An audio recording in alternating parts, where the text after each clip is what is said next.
ওম নমো ভগবতে বাসুদেবায়। জয় মা লক্ষ্মী। বন্ধুরা, আজ 17ই বৈশাখ, পহেলা মে, বৃহস্পতিবার।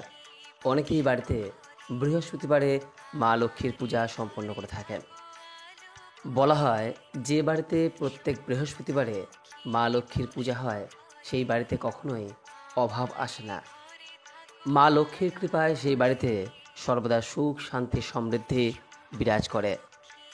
তাই শাস্ত্রীয় মতে প্রত্যেক বাড়িতেই প্রতি বৃহস্পতিবারে মা লক্ষ্মীর পূজা সম্পন্ন করা প্রয়োজন। যদি কোনো কারণে পূজা নাও করতে পারেন, তাহলে প্রতি বৃহস্পতিবারে মা লক্ষ্মীর উদ্দেশ্যে একটি ঘিয়ের প্রদীপ প্রজ্বলন করে উক্ত মাসের বৃহস্পতিবারের ব্রত কথা শ্রবণ করলেও মা লক্ষ্মীর আশীর্বাদ থেকে সেই পরিবার কখনোই বঞ্চিত হয় না। যদি প্রত্যেক বৃহস্পতিবারে আপনি মা লক্ষ্মীর পূজা করেন, তাহলে এই বিষয়টি মনে রাখবেন যে প্রত্যেক বৃহস্পতিবারে মা লক্ষ্মীর পূজায় কোনো তিথি নক্ষত্রের বিধিনিষেধ নেই। সন্ধ্যাকালে পুজোর স্থান পরিষ্কার করে প্রদীপ এবং ধূপ ধুনো দিয়ে ভক্তি ভরে যদি মা লক্ষ্মীর পূজা করতে পারেন, তাহলে নিঃসন্দেহে মায়ের কৃপায় দেখবেন আপনার সমস্ত অভাব অনটন দূর হয়ে যাবে।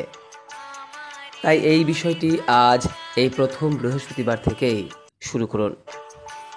মা লক্ষ্মীর পূজার ক্ষেত্রে একটি ঘট বা ঘটিতে গঙ্গা জল অথবা যে কোনো পুকুর, নদী বা জলাশয়ের জল দ্বারা পূর্ণ করে তাতে একটি আম্র শাখা অর্থাৎ আমের শাখা, একটি শীষযুক্ত ডাব বা কাঁঠালি কলা এবং সেই ঘটের ওপরে সিঁদুর দিয়ে স্বস্তিক চিহ্ন এঁকে দেবেন।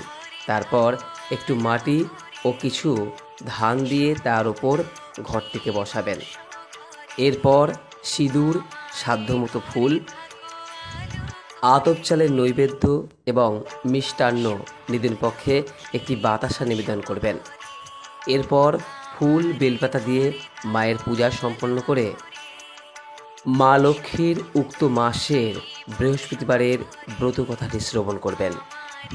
হাতে দূর বানিয়ে যদি এই ব্রত কথা শ্রবণ করতে পারেন, তাহলে নিঃসন্দেহে এর ফল আরও অধিক হয়। শাস্ত্রমতে এই বিষয়টি যদি কোনো নারী প্রত্যেক বৃহস্পতিবারে করে থাকেন, তাহলে তিনি স্বামী, পুত্র, পরিবারজনবর্গ সহ সারা জীবন সুখে স্বাচ্ছন্দ্যে কাটিয়ে থাকেন এবং তিনি বিভিন্ন দুঃখ, কষ্ট, যন্ত্রণা থেকে মুক্ত হন। তাই আজ বছরের প্রথম বৃহস্পতিবার থেকেই এই বিষয়টি পারলে শুরু করুন। তবে একটি বিষয় মাথায় রাখবেন যে লক্ষ্মী পূজার সময় ঘণ্টা বাজাতে নেই এবং মা লক্ষ্মীর উদ্দেশ্যে তুলসী পাতা নিবেদন করতে নেই।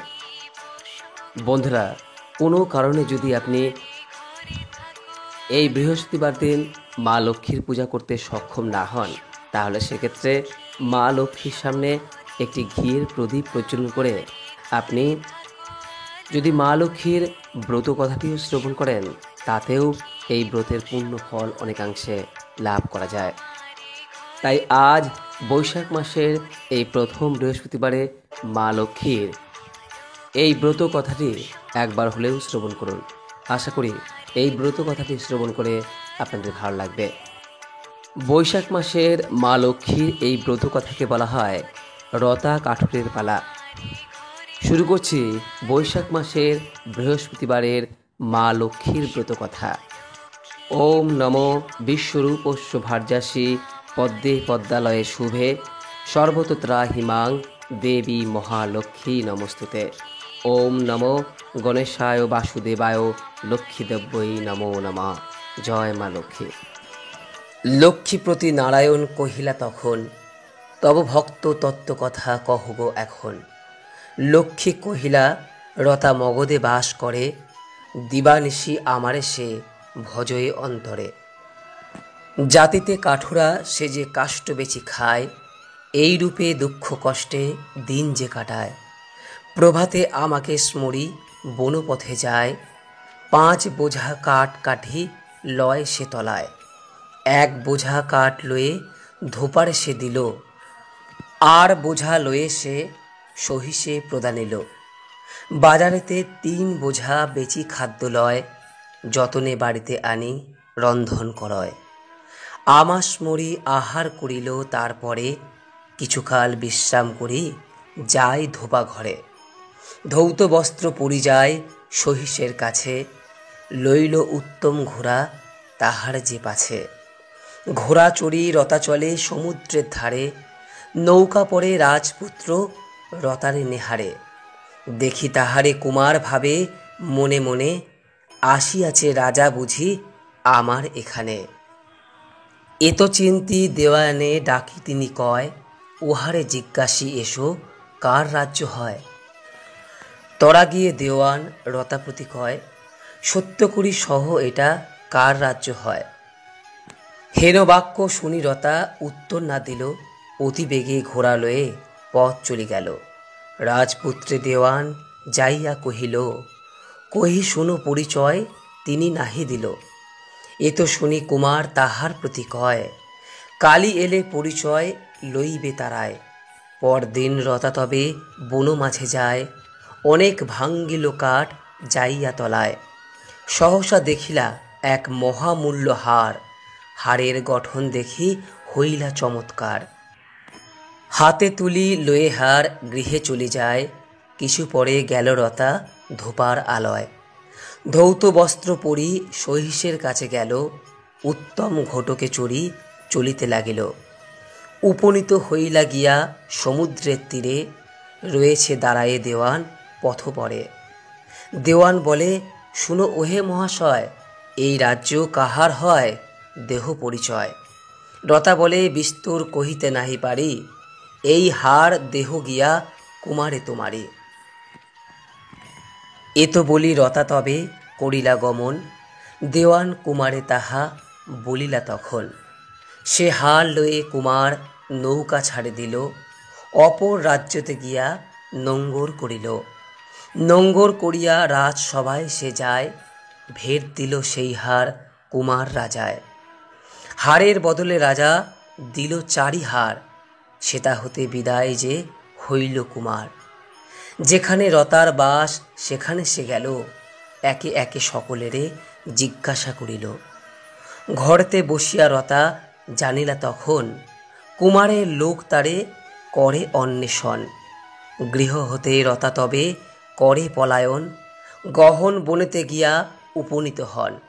মম স্তব স্তুতি করে বসিয়া তথায়, দেখি অনুকূল আমি হইনু তাহায়। মায়া করি নির্মাইনু এক সরোবর, রাজহংস কেলি করে তাহে নিরন্তর। স্নান করিবারে আসে যত বিদ্যাধরী, সবার বসন রতা করি নিল চুরি।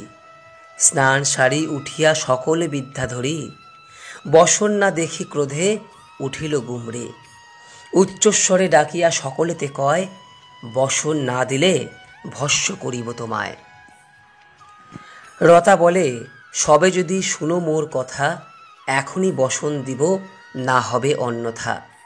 শুনিয়া স্বীকার কইলা যত কন্যাগণ, বলে যাহা কহ মোরা করিব পালন। রতা বলে, যাও সবে সে সমুদ্র তীরে, স্বর্ণ কুম্ভ ভরি জল আনিবে সত্তরে। কেহ যদি তোমা সবে করে জিজ্ঞাসন, কবে সবে রতা রাজা দাসী তোমাগণ।